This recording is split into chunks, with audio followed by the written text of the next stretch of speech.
I think comedies can come in a wide range of different types. Some are serious and artsy, others can be silly and dumb, or smart and clever, and one subgenre of comedy that I think can combine all of these elements together when wanted is slapstick humor, and I think few films do it better than one that I consider to be the Citizen Kane of slapstick comedies, 1984's Police Academy. So let's get into how this movie was made, how this ensemble came together, and why I think this movie's humor is timeless.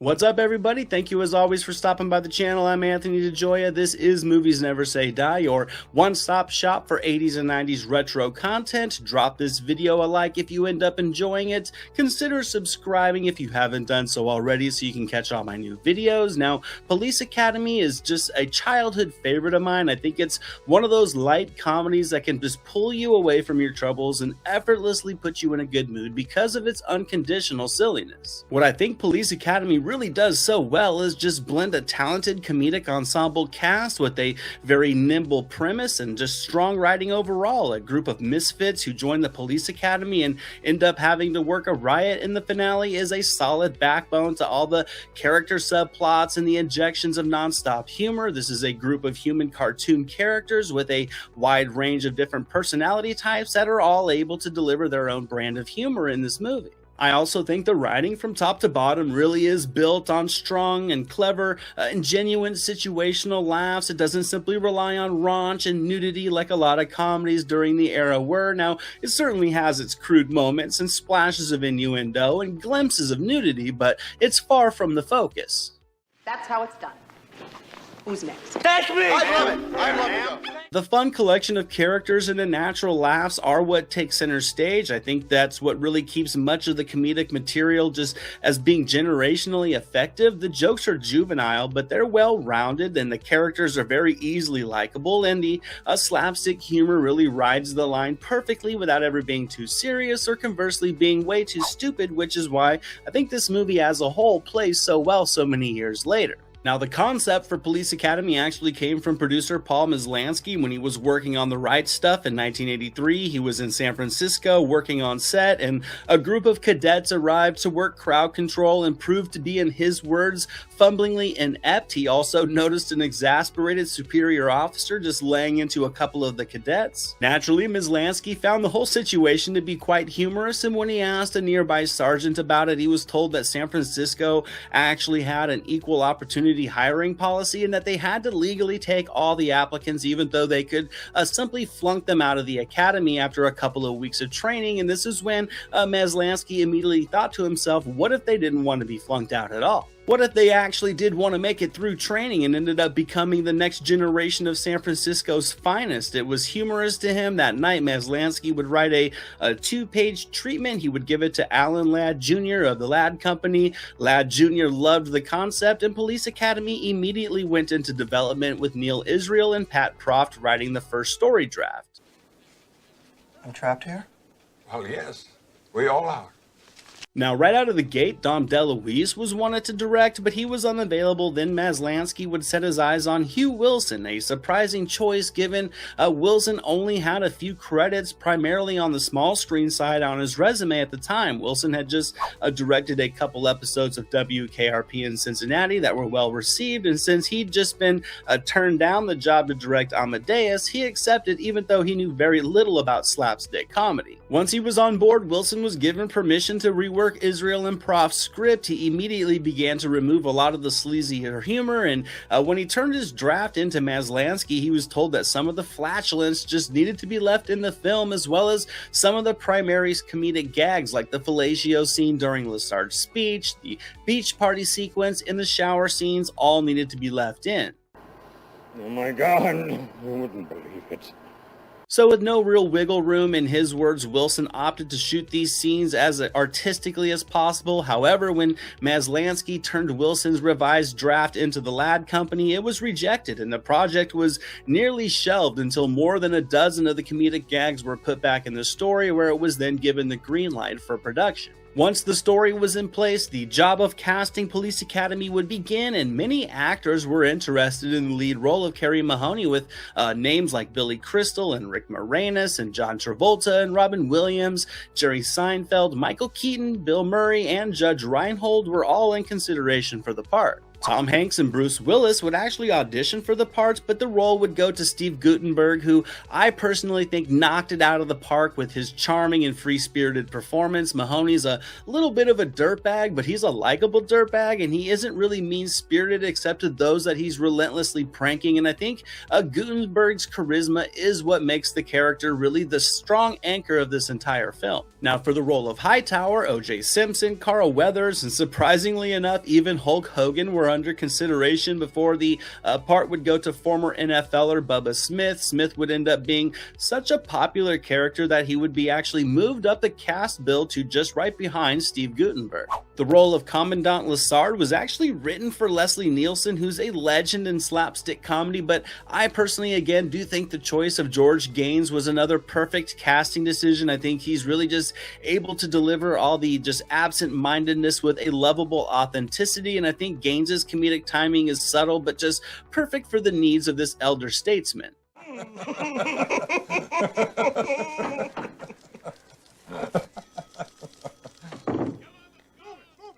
George Gaines would go on to make the character of Commandant Lassard a franchise favorite because, like both Michael Winslow, who played Larvell Jones, and David Graff, who played Eugene Tackleberry, Gaines would go on to appear in all 7 of the Police Academy movies, with Winslow's Larvell Jones also showing up in the short-lived Police Academy series as well. Now, speaking of Michael Winslow, who plays the sound effects machine Larvell Jones, it's been said his character wasn't even in the original script. Director Hugh Wilson and some casting agents actually discovered Winslow one night opening for Count Basie. They saw his act, they loved it, they instantly knew he had to be in the movie, so the character was added after the fact, and I think it was a match made in comedic heaven because Winslow was hilarious, and he would go on to make the character of Larvell Jones an iconic character in 80s comedy as a whole. So I think it was another perfect casting choice, much like it was bringing in the comedically skilled G.W. Bailey as Lieutenant Harris, and Leslie Easterbrook as the sexy but intimidating Sergeant Callahan, and David Graff as the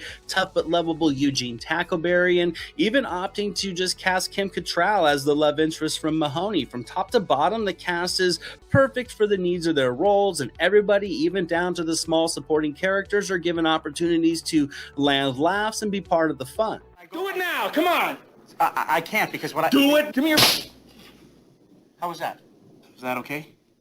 Filming for Police Academy would take place in Toronto, Canada. Production would last just 45 days from May to July of '83. The location used as the Academy campus was actually once the Lakeshore Psychiatric Hospital until 1979. After that, the location was mainly used for shooting films from 79 to 91 when it was purchased by Humber College and renovated into an educational institution that it is today. And the famous Blue Oyster Bar is really a Toronto bar called the Silver Dollar Room that is also still in operation today as well. From my research, it appears the production of Police Academy seemed relatively smooth, but it was shot out of sequence, which did become a problem at times, notably when the characters of Copeland and Blanks, 2 of Lieutenant Harris's stooges, get buzz cuts that they have for a majority of the movie. Eventually, they needed to be filmed arriving at the Academy with longer hair at the beginning of the film, which is why you can see them clearly solving the problem using a couple of very cheesy 80s wigs. Another Police Academy fun fact, the filming of the sequence where Mahoney teaches Hightower to drive was actually set to shoot at 2:30 in the morning. The actor that was cast as the driver that Hightower rear ends was found passed out in his trailer, so when it came time to shoot the scene, to prevent any production delays, Hugh Wilson would step in and complete the small performance himself, thus getting himself a cameo in his own movie. You bastard! You dumb shit! Once it was completed, Police Academy would drop into theaters on March 23rd, 1984, opening in the #1 spot with an $8.5 million weekend. It would spend 5 of the next 6 weeks in the #1 spot, and when all was said and done, Police Academy, a little slapstick comedy with a $4.5 million budget, would pull in over $149 million worldwide. It would be the 7th highest grossing movie of 1984, and when it hit VHS, it would quickly sell over 100,000 units to quickly prompt Warner Brothers to greenlight more sequels. But I don't think any were really able to recapture the comedic brilliance of this movie. I do think parts 2, 3, and 4 are solid comedies. Part 5 is really iffy, with 6 and 7 really just missing the mark and feeling tired and like a relic of the past that won't stay in the past. But here the comedy just works, it's fresh, it's lacking that self-awareness, and that's why I think this movie is timeless. It's a simple premise that doesn't try to do too much. It really stays in its own lane. A group of misfits arrive at the academy, and hijinks and comical pranks ensue with a really nice flow from one to the other. Mahoney wants to get kicked out, but he can't, so he ends up finding his attention turned to his sexy fellow recruit Karen Thompson. And when a riot breaks out in the city in the final act and the action kicks in the movie, it's really able to close out with a fun gusto and a charming camaraderie amongst the group of cadets and the superior officers to just be a nice, perfect, feel-good closing. And I think Police Academy just works the slapstick formula well. It never takes its foot off the gas. The dialogue is consistently humorous. It doesn't just rely on raunchy humor or lazy jokes. It's a cartoon world played out in live action with lovably animated characters, and it's all just a blast packed into a tight 90-minute runtime, which makes it just very easily engaging. The jokes are non-stop. Mahoney's pranking everybody, specifically Lieutenant Harris. It's non-stop laughs, from the shoe polish on the megaphone to letting him get caught peeping on the girls' locker room to sending his stooges Blanks and Copeland to the Blue Oyster Bar. It's all hilarious. But as I mentioned, the rest of the cast do all get their moments to land spots of humor. Jones's sound effects are amazing. Sergeant Callahan catching George Martin sneaking into the female dormitory was a childhood dream of mine. Tackleberry and his love of weapons is comical. Lieutenant Harris always being the butt of the joke is just fantastic, and he takes it like a champ, with Bailey really delivering an amazing performance overall. Be back in 5 minutes! Yes, sir.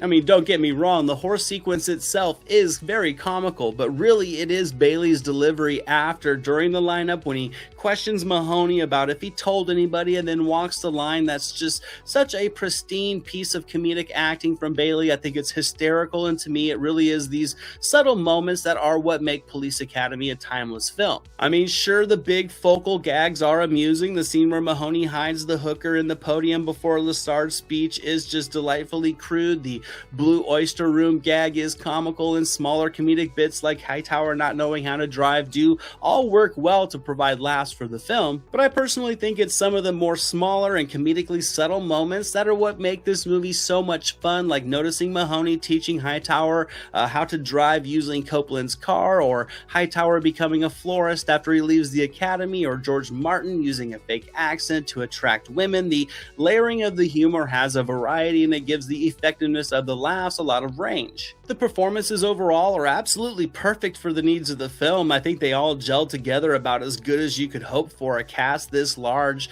Police Academy delivers strong comedic writing that is as witty as it is dumb, and it blends it with a very competent ensemble cast that are all able to pump a lot of just charming life into these characters. There's no denying the plot is silly, but it's not absurd. The characters are all exaggerated, but not too much, and the pace is swift, so the jokes never feel stale or repetitive, and when you hear that theme song, you know you're in for a hysterical 90-minute ride, and that's why I'm going to give Police Academy a well-earned A+.